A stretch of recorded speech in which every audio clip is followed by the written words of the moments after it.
Bismillahirrahmanirrahim. Assalamualaikum warahmatullahi wabarakatuh.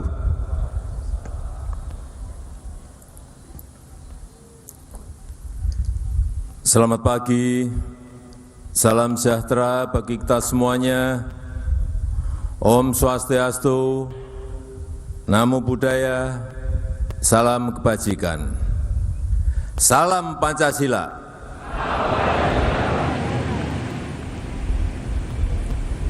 Yang saya hormati Ketua Majelis Permusyawaratan Rakyat Republik Indonesia, yang saya hormati Ketua Dewan Perwakilan Daerah Republik Indonesia,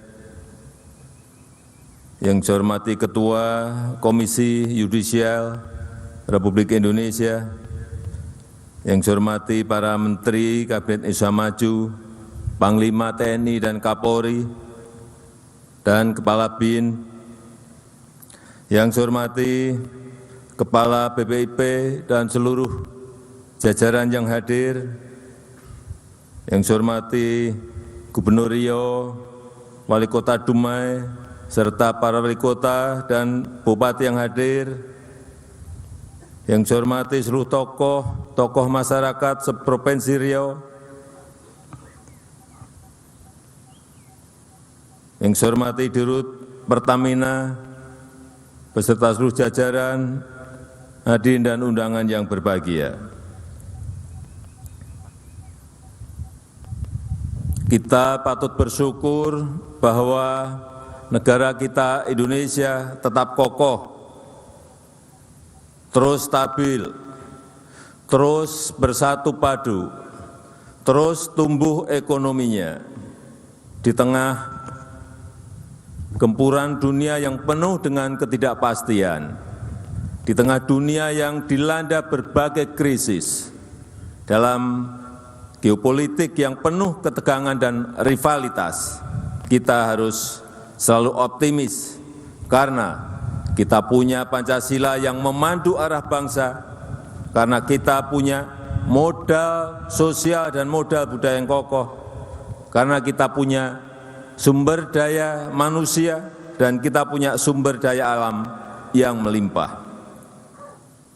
Oleh karena itu, kita harus terus perkokoh kemandirian bangsa dan berdikari dalam ekonomi. Saudara-saudara sebangsa dan setanah air, Indonesia konsisten dengan politik bebas aktif, memperjuangkan kemerdekaan semua bangsa, termasuk kemerdekaan bangsa Palestina, dan memperjuangkan perdamaian dunia.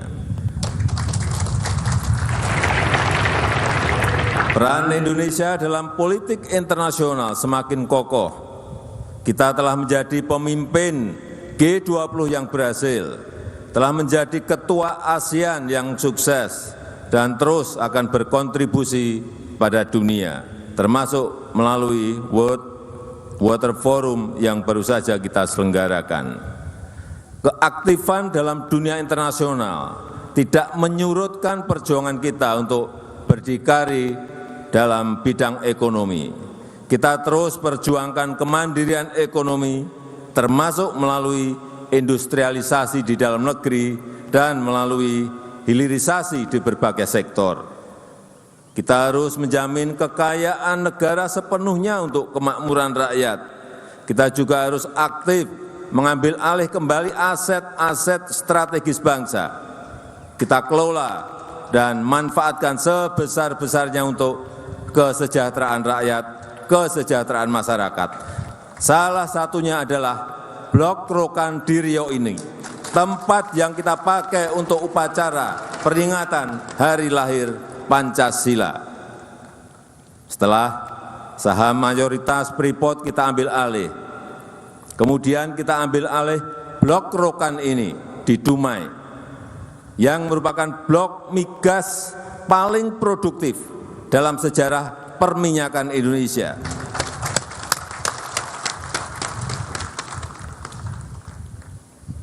Yang sudah dikelola perusahaan asing Caltex dan Chevron selama tahun.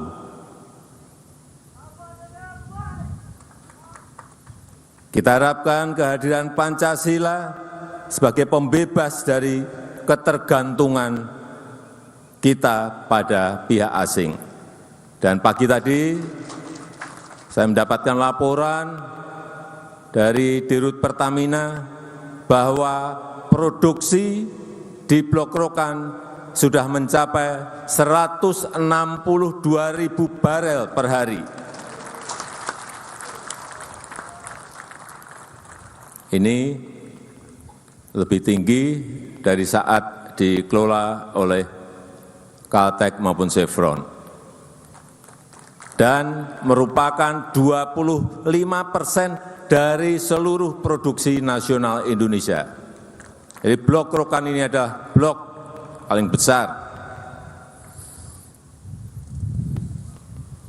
Freeport dan Blok Rokan hanyalah sedikit contoh dari semangat dan upaya kita untuk kedaulatan politik dan kemandirian ekonomi, untuk mengamalkan Pancasila dalam kehidupan nyata, membangun ekonomi yang berpihak pada kepentingan nasional, berdiri di atas kekuatan kita sendiri.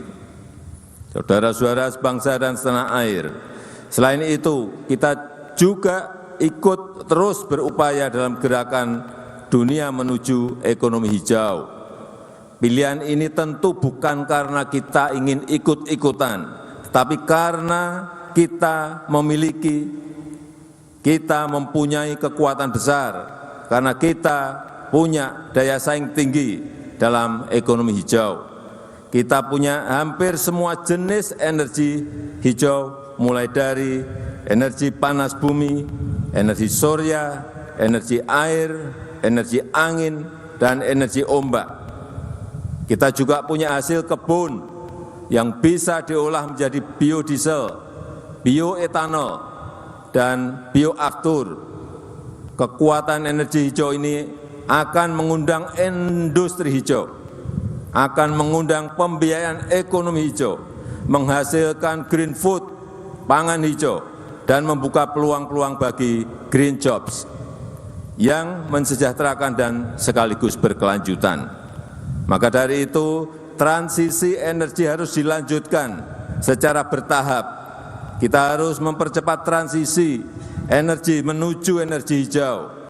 Pertamina dan PLN harus terus mengembangkan energi hijau yang meningkatkan nilai tambah di dalam negeri, yang mensejahterakan masyarakat, mensejahterakan rakyat bawah, yang sejalan dengan nilai-nilai Pancasila. Saudara-saudara sebangsa dan setanah air, di tengah perkembangan zaman ini, nilai-nilai Pancasila harus diaktualisasikan dan diwariskan dalam perilaku nyata, dalam kebijakan-kebijakan nyata yang jelas hasilnya, yang nyata dirasakan manfaatnya oleh rakyat. Kini demografi Indonesia didominasi oleh generasi Y, generasi milenial, generasi Z, Gen Z, dan generasi Alpha. Oleh karena itu, cara kita mensosialisasikan Pancasila juga harus dengan cara-cara mereka, dengan praktek-praktek teladan yang nyata, dan menggunakan serta mengembangkan budaya Indonesia. Saya mengajak seluruh rakyat Indonesia untuk terus memegang teguh nilai-nilai Pancasila, menunjukkannya dalam ucapan, perilaku, dan kebijakan yang berpihak nyata kepada seluruh rakyat Indonesia dan menjadikan Indonesia berwibawa di mata dunia. Itu saja yang ingin saya sampaikan dalam kesempatan yang berbahagia ini. Semoga Allah Subhanahu wa taala selalu meridhoi ikhtiar kita untuk menjaga Pancasila, menjaga NKRI. Terima kasih. Wassalamualaikum warahmatullahi wabarakatuh.